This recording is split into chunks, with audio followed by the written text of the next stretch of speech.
Good morning, dear students. Now, today we will start with Chapter 5, the fundamental unit of life, cell. We all know that in our Chapter 1 we have studied that all animate and non-animate, that means living and non-living things, are made up of tiny particles.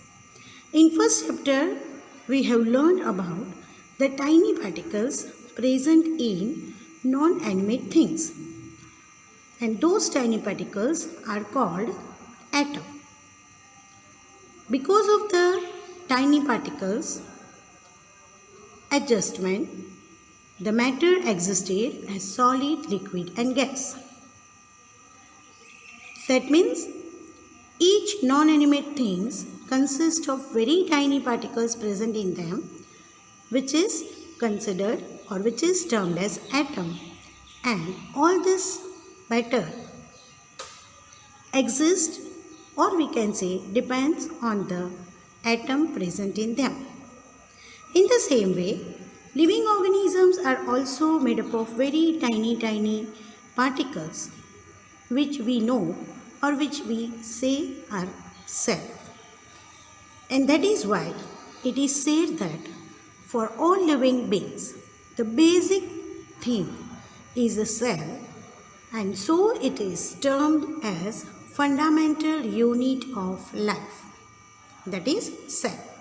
So in this chapter, we will learn in deep about the cell, the part of the cell, types of the cell, and functions of the cell. So let us first start with the introduction of the chapter. And we know that our home is our motherland, Earth. It is home of various kinds of living organisms such as plants, animals, humans and microorganisms. These living organisms show difference in their forms and size. If we look around us, if we see ourselves and our surrounding, we see our friends, our family members,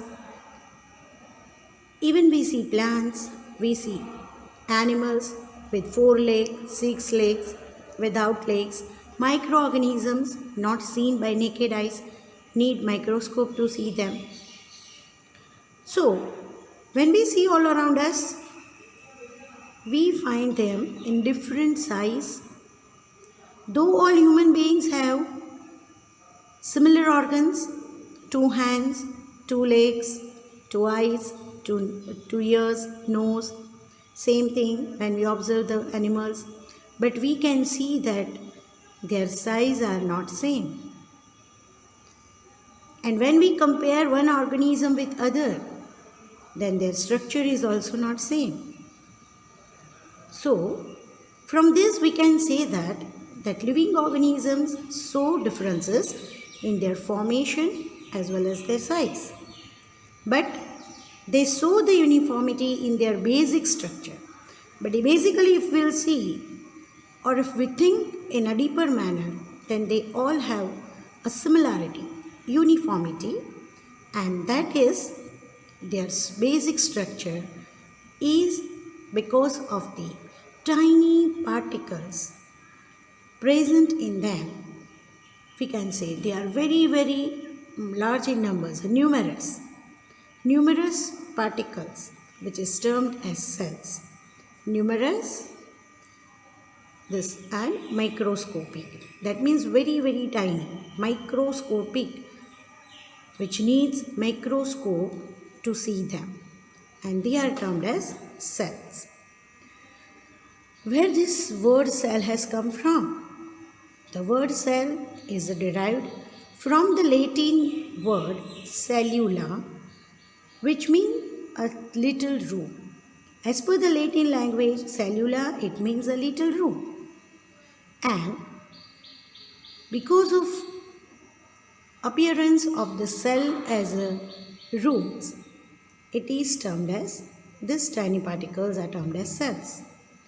On the basis of cell numbers, living organisms are identified in 2 basic categories, that is unicellular organisms which contains only one cell, single cell, and multicellular, those who are having more than one cell. Each cell consists of various components. We know that air contains air components like oxygen gas, hydrogen gas, helium, argon, ozone, sulfur dioxide gas, carbon dioxide gas, water particle, dust particle. These are the components of air. If we say water, then hydrogen and oxygen gas along with mineral salts are the components of water, right? In the same way, cell also consists of different components within it which are known as cell organelles. Cell organelles, that means different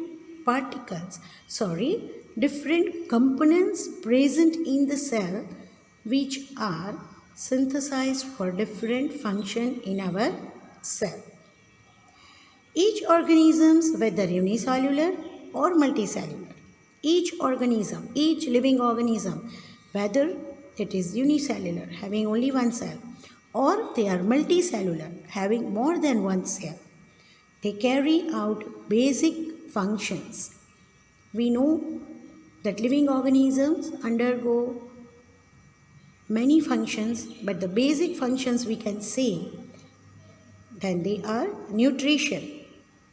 To get the nutrition for the growth of the organism, for the growth of the body of the organism, respiration, which makes the organism alive by the exchange of the gases, growth, which increases the height, length, breadth, we can say width, diameter of the body, reproduction, which is responsible to multiply further and to reproduce their offsprings or their young ones, and many other like nervous system function, right? Digestive system, digestive function. So these are the basic functions which all living organisms undergo, whether unicellular or a multicellular. And these all basic functions are because of the help of cells and the components of the cell which are called as cell organelles. And due to this, as the cells are responsible, basically they are responsible for this type of functions, we can say that cell is the functional unit of life. A cell is also considered as the structural unit of life because with the help of the group of cells altogether, it constitutes tissue. And tissue together will make an organ together will make organ system, and organ system will together will make organism. So, when the living organism exists, the basic thing to exist an individual organism is because of the cell. Cell unite together gives tissue, tissue together gives organs, organs together give organ system together give organism. And that is what we exist, animal exist, plant exist, microorganism exist with the different size and the structure. And so we can say that cell is structural unit also.